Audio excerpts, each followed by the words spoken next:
بسم اللہ الرحمن الرحیم نحمدہ ونصلی علی رسولہ الکریم اما بعد۔ قربانی کورس کا چھٹا عنوان ہے قربانی کا حکم، یعنی قربانی کا قرآن و حدیث سے ثبوت کس طرح ہوا ہے اور قربانی کی اسلام کے اندر کیا حیثیت ہے، اس کا درجہ کیا ہے۔ تو قربانی یہ دین اسلام کا ایک شعار ہے، ایک اہم اور ضروری حکم ہے، اور قرآن و حدیث میں اس کا واضح طور پر ثبوت بھی موجود ہے، اور پوری امت مسلمہ تمام مسلمانوں کا اس پر اتفاق ہے، اجماع ہے کہ یہ اسلام کا ایک اہم اور ضروری حکم ہے۔ تو چنانچہ قرآن کریم میں اللہ تبارک و تعالیٰ نے ارشاد فرمایا ہے، سورہ کوثر آیت نمبر 2 ہے، فَصَلِّ لِرَبِّكَ وَانْحَرْ، کہ آپ اپنے رب کے لیے نماز پڑھیے اور قربانی کیجیے۔ تو اس میں وَانْحَرْ یہ قربانی کے لیے استعمال ہوا ہے، اس کا حکم دیا گیا ہے۔ تو قرآن و حدیث میں جب کسی کام کا حکم دیا جائے تو وہ عام طور پر وجوب کے لیے ہوتا ہے کہ یہ کام واجب ہے، لازم ہے۔ اگر کوئی اور ایسا قرینہ موجود ہو اس کے سیاق و سباق سے، یعنی اس کی پچھلی آیات یا آنے والی آیات سے یا دوسری احادیث سے اگر یہ معلوم ہو کہ یہ حکم مستحب ہے یا سنت ہے تو وہ الگ بات ہے، لیکن جب عمومی طور پر امر یعنی حکم دیا جاتا ہے تو وہ وجوب کے لیے ہوتا ہے، یہ چیز واجب ہے، لازم ہے۔ اسی طرح قرآن کریم میں ایک اور آیت ہے، اس میں اللہ تبارک و تعالیٰ نے فرمایا وَلِكُلِّ أُمَّةٍ جَعَلْنَا مَنْسَكًا، کہ ہر امت کے لیے ہم نے قربانی مقرر کی ہے تاکہ وہ ان جانوروں پر اللہ تعالیٰ کا نام لیں جو ہم نے ان کو عطا کیے ہیں۔ تو یہ قربانی کا جو حکم ہے یہ ہر امت میں اللہ تعالیٰ نے اس کو مشروع کیا ہے، ہر امت والے اس کو کرتے رہے ہیں۔ تو یہ جو امت ہے اس میں بھی قربانی کا حکم لازم قرار دیا گیا ہے، اور یہ اسلام کا ایک اہم حکم اور ایک شعار ہے۔ اور احادیث کی روشنی میں واضح طور پر اس کا ثبوت ملتا ہے اور اس کا واجب ہونا، لازم ہونا بھی معلوم ہوتا ہے۔ چنانچہ حضرت ابو ہریرہ رضی اللہ عنہ کی حدیث ہے ابن ماجہ کی کہ نبی اکرم صلی اللہ علیہ وسلم نے ارشاد فرمایا، جس شخص نے قربانی کی وسعت کے باوجود قربانی نہیں کی تو وہ شخص ہماری عیدگاہ میں ہی حاضر نہ ہو۔ یعنی ایک شخص صاحب نصاب ہے، قربانی اس پر لازم ہے، قربانی کی وسعت ہے، لیکن اس کے باوجود وہ قربانی نہیں کرتا تو آپ نے فرمایا کہ وہ عید کی نماز کے لیے ہماری عیدگاہ میں ہی حاضر نہ ہو، یعنی اس سے آپ نے سخت ناراضگی کا اظہار فرمایا ہے۔ تو جو حکم واجب ہو، ضروری ہو، اسی کو چھوڑنے پر ناراضگی کا اظہار ہو سکتا ہے، کسی مستحب یا غیر ضروری کام کے چھوڑنے پر اتنی ناراضگی نہیں ہو سکتی۔ تو اس سے بھی پتہ چلتا ہے کہ یہ ایک اہم حکم ہے، لازمی اور ضروری حکم ہے، واجب ہے۔ اسی طرح ایک اور حدیث ہے بخاری شریف کی کہ نبی اکرم صلی اللہ علیہ وسلم نے ارشاد فرمایا، جس شخص نے عید کی نماز سے پہلے قربانی کر لی تو اس کو چاہیے کہ وہ نماز کے بعد اس کی جگہ پر دوسری قربانی کرے۔ تو اس سے پتہ چلا کہ یہ قربانی واجب ہے، لازم ہے، اس لیے اگر اس نے وقت سے پہلے کر دی ہے تو وہ واجب ادا نہیں ہوا، اب نماز کے بعد اس کو دوبارہ قربانی کرنے کا حکم دیا گیا ہے۔ اگر یہ صرف مستحب یا سنت عمل ہوتا تو وہ دوبارہ اس کو کرنے کا حکم نہ ہوتا۔ اسی طرح ایک حدیث میں آپ صلی اللہ علیہ وسلم نے عرفات کے میدان میں یہ ارشاد فرمایا کہ اے لوگو، ہر سال ہر گھر والے پر قربانی کرنا ضروری ہے۔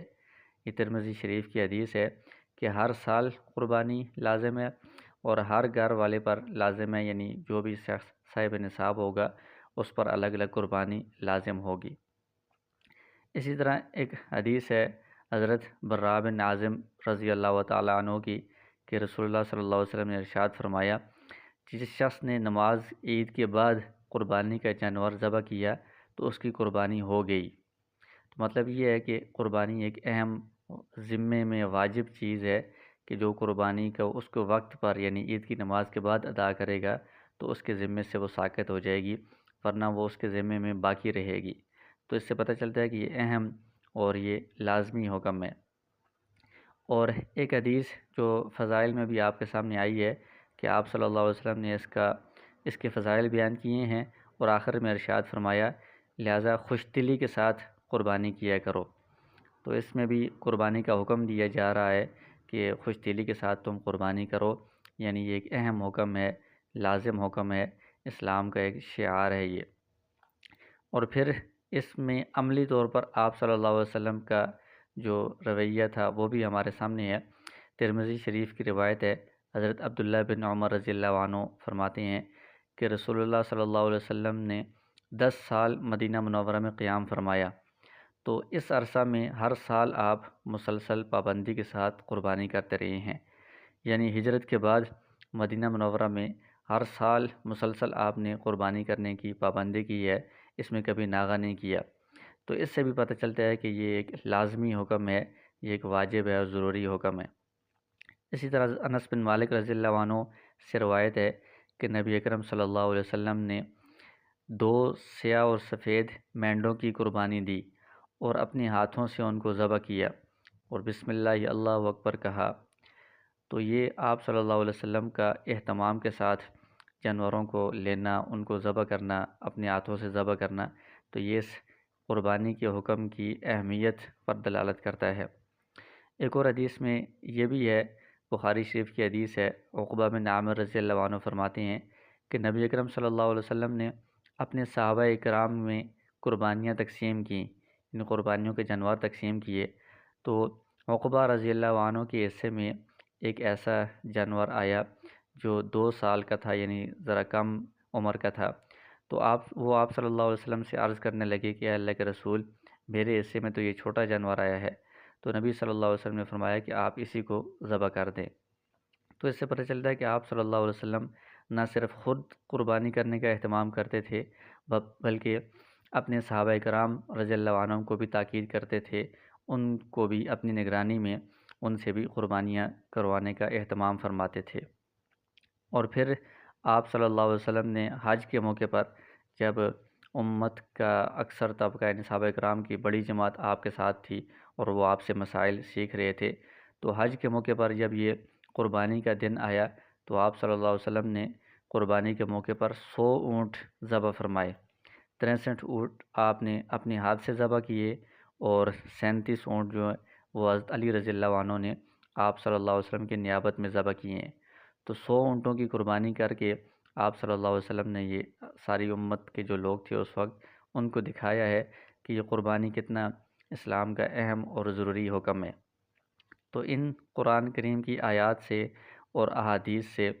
یہ بات واضح طور پر معلوم ہو جاتی ہے کہ قربانی کرنا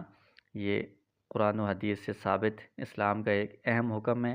اور نہ صرف یہ کہ حکم ہے بلکہ یہ لازمی اور ضروری چیز ہے، واجب چیز ہے۔ لہٰذا جس شخص پر بھی جو صاحب نصاب ہو، اس کی وسعت ہو، قربانی لازم ہو، اس پر یہ قربانی کا ادا کرنا واجب ہوتا ہے، ضروری ہوتا ہے۔ اگر وہ نہیں ادا کرتا تو وہ گناہ گار شمار ہوتا ہے، جیسے کہ حدیث میں اس کی وعید بھی آئی ہے کہ اس سے سخت ناراضگی کا اظہار فرمایا گیا ہے۔ تو اب اس پر پوری امت 1400 سال سے آج تک جتنے امت کے فقہاء ہیں، علماء ہیں، ان سب کا اتفاق ہے کہ یہ قربانی کرنا اسلام کا ایک اہم حکم ہے، قرآن و حدیث سے اس کا ثبوت موجود ہے، اور یہ مسلمانوں پر